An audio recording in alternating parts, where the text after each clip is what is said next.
But as many are finding out, Edomites, the descendants of Esau, actually made up the Roman Empire. As a matter of fact, the Jewish Encyclopedia also states that the name Edom is used by the Talmudists for the Roman Empire, and they applied to Rome every passage of the Bible referring to Edom or to Esau. Where is Edom today? Esau's land was called Edom. Edom is the country of Jordan and the place of Petra, the city in the mountain. Look at the architecture of the photo at Petra, which is Edom. Notice how it resembles Rome along with many of the structures all over the world.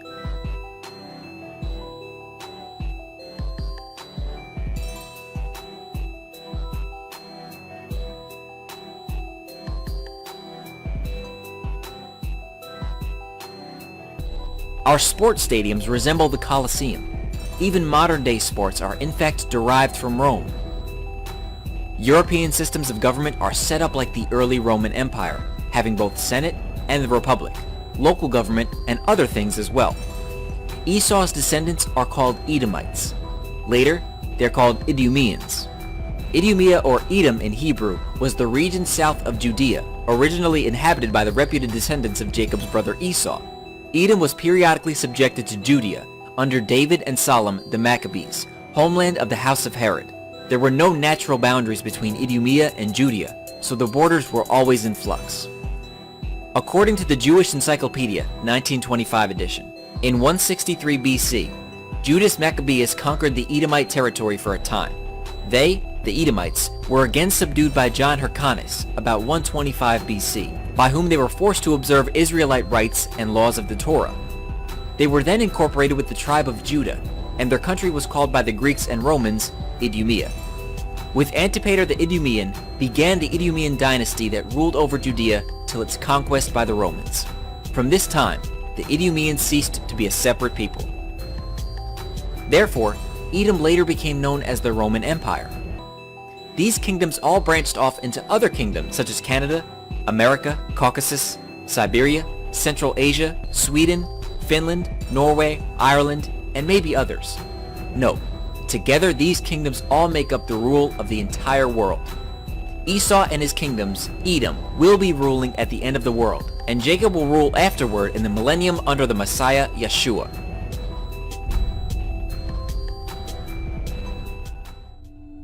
Many Bible scholars teach that the Edomites no longer exist, but Scripture clearly shows them in the last days. Was not Esau Jacob's brother, saith the Lord? Yet I loved Jacob, and hated Esau, and laid his mountains and his heritage waste for the dragons of the wilderness. Whereas Edom saith, We are impoverished, but we will return, and build the desolate places. Thus saith the Lord of hosts, They shall build, but I will throw down, and they shall call them the border of wickedness, and the people against whom the Lord hath indignation forever. Many people use this scripture to claim that Edom was exterminated, but this is not what the passage implies. It states very clearly that the Most High hated Esau and laid his mountains and heritage to waste. But in the next verse, it states, Edom saith, We are impoverished, but we will return and build the desolate places. At the time of Malachi's prophecy, Edom was a wasteland between 445 and 432 BC. How do we know this? The Most High said, I laid, past tense, his mountains and his heritage to waste. Edom's response was, We will return and build the desolate places. So if Edom was completely destroyed, how could they say that they'd return? And why would Scripture give reference to Edom still being around in the last days? The Most High's response was, They shall build, but I will throw down. This is a future prophecy that Edom will return and rebuild, but the Most High will destroy his kingdom in his final judgment against Edom in the last days. For Esau, Edom is the end of the world, and Jacob is the beginning of it that followeth. 2 Esdras chapter 6 verse 9, the Apocrypha. The prophecy in Isaiah chapter 63 verses 1 through 6 confirms that this is indeed what will happen. Who is this that cometh from Edom, with dyed garments from Bozrah? This that is glorious in his apparel, traveling in the greatness of his strength. I that speak in righteousness, mighty to save. Wherefore art thou red in thine apparel, and thy garments like him that treadeth in the wine fat? I have trodden the winepress alone, and of the people was none with me. For I will tread them in my anger, and trample them in my fury, and their blood shall be sprinkled upon my garments, and I will stain all my raiment. For the day of vengeance is in mine heart, and the year of my redeemed is come. And I looked, and there was none to help, and I wondered that there was none to uphold. Therefore mine own arm brought salvation unto me, and my fury it upheld me. And I will tread down the people in mine anger, and make them drunk in my fury, and I will bring down their strength to the earth. Happen. When the Messiah returns, where does he go, and what does he do? He goes to every place where the descendants of Esau, the Edomites, have set up their kingdoms, and slaughters them for their perpetual violence against Jacob. He treads the winepress, and his wrath is accomplished. Shalom, Kahala Yahweh, Ba'Shem Yahshai, Ba'Shem Kokodash. Double honors my teachers, the apostles and elders of Great Millstone. Peace and mercy to the elect, with the house of David reborn again in this generation. And Shalom to the 130 Yasharallah, who today were known as the Negroes, Latinos, and Native Americans, who before losing our true heritage, we were known as, and still are, the true Hebrew Israelites of the Holy Bible. In today's lesson, we're going to talk about Esau and the nation of Edom, and how they're being revealed in these last days, which is biblical prophecy. But let's read this first. This is Jeremiah 49:10. But I have made Esau bare, I have uncovered his secret places, and he shall not be able to hide himself. His seed is spoiled, and his brethren and his neighbors, and he is not. Now, this scripture here is talking about what's going on right now, right? And it also applied to past times in regards to Esau, his empires being destroyed during the Roman Empire and whatnot. But namely, this is talking about now, because again, the secrets which Esau uses to run this world, right? The secret societies, his secret identity, is now being revealed to the world. Okay, that's what this is talking about, right? So it's not talking about the destruction of the Roman Empire, per se, but it does touch upon it. Now, in that video, the guy who did the documentary mentioned how the Edomites basically were known as the Romans by the Talmudists, right? Basically the so-called Jews, right? Now here's the flip up, right? That the so-called Jews are also themselves Edomites, except for they are the top tribe of Edom. And this is what they like to do. They like to basically point fingers at each other. You have the so-called Jews calling the white Caucasians Edom, and then you got the white Caucasians calling these so-called Jews, these Israelis, Edom. But the thing is that they're both the nation of Edom. Okay. In 2 Thessalonians 2:3, let no man deceive you by any means, for that day shall not come except there come a falling away first, and that man of sin be revealed, the son of perdition. Right. So basically, the son of destruction. And that's who Edom is, the nation of the descendants of Esau. They are the sons of destruction.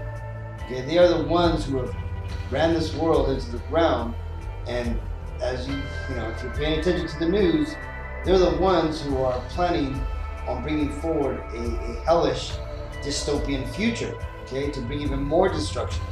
And why is that? Well, because again, not only do they want to be able to control all the resources in the world, but they also want to control you and your soul. This is Zechariah 9:6.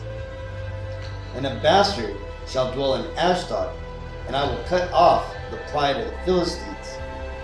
When you go into where Ashdod is, this is talking about Tel Aviv, Israel, today. Okay, and what it means by bastard, it's basically talking about these Edomites, right? These Edomites who have appointed the land of the Lord into their own hands. Okay, And the reason why the Lord calls Edom bastards is because they have no spiritual father. Okay, because unlike us Israelites, right, where the Lord is our father, these Edomites, they have no spiritual father. Okay.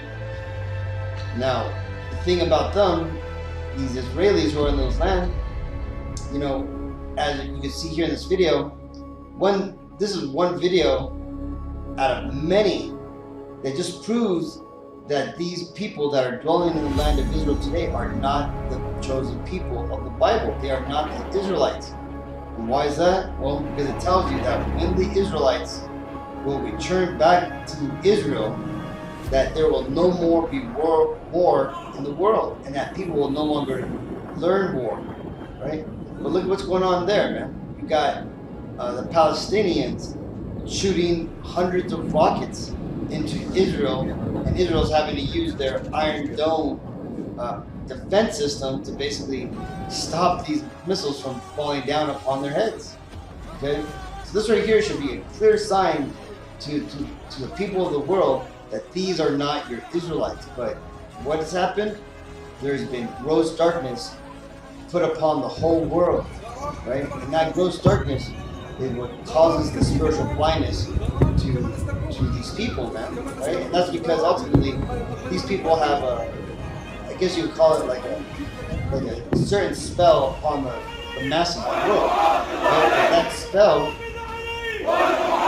that spell is starting to wear off, right? People are starting to realize that these aren't the people of God, that these are not the chosen people of the Bible, right? And this is why you're starting to see namely the right-wing Republicans coming out talking about the Jews did it, right? Because the thing is that you're going to find out that the top tribe of Esau, these Amalekites, the so-called Jews, they are behind many things going on, right?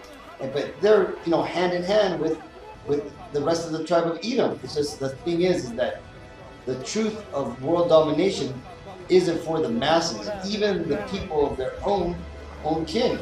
And this is why your everyday John Smith or the Tim Robbins or whatever, your average day, everyday Edomite you may work with, you may live next to, they have no idea about what's really going on in the world, right? They're being screwed over just as bad as us Israelites are. And why is that? Well, because Esau, what does it say? If he is not good to himself, who then can he be good to? That's Esau, man. He is basically forsaking his own people, so that way the elites of his nation can ride high on the hog. Okay. This is 2 Thessalonians 2:8. And then shall that wicked be revealed, whom the Lord shall consume with the spirit of his mouth, and shall destroy with the brightness of his coming. And that's ultimately what's happening right now. Right? This is a prophecy literally playing out in front of your eyes, right? As more people start to wake up to the wickedness of the Caucasian race and finding out that they're the ones really pulling the strings behind all the agendas, behind all the mandates, all the policy changes, and all this rushing into this new digital new world order, people are going to start to ask questions, and a lot of people are going to, not be able to come up to the conclusion that they are the Edomites, but they're going to know that there's something fishy about it, and that's going to be enough to cause the sedition, which we're also already seeing in the world, right? People basically standing up to Esau, not wanting to go along with his agenda. So I just wanted to share that video. I thought it was a fairly good, little documentary, and again, I just wanted to highlight just how this prophecy is literally playing out in front of our eyes. So until next time, I want to give all honor and glory and praises to Yahweh, Bashem, Yahushai, Bashem, Kwadash. Still honors my teachers, the apostles and elders, great millstone. Peace and mercy to the elect. Shalom.